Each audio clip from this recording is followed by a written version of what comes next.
תגיד, שלחת וואטסאפ להודיע שבאים? וואטסאפ זו הסיבה שבאים. שוב אתם?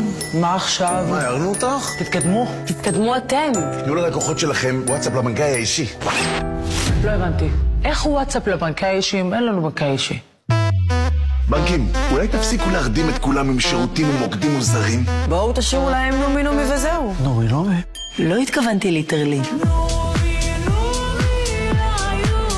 נו באמת. לא, אתם לא איתי. מוקד לילה, דו שירות ביום. למה שנתקשר למוקד? על זה דיברתי. שקט הס. איזה סיוט. חלומות פגז.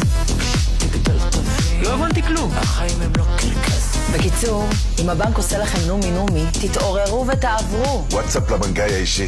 לבנק שלכם אין את זה. שקט הס, מה? לא. וואי. מזרחי טפחות.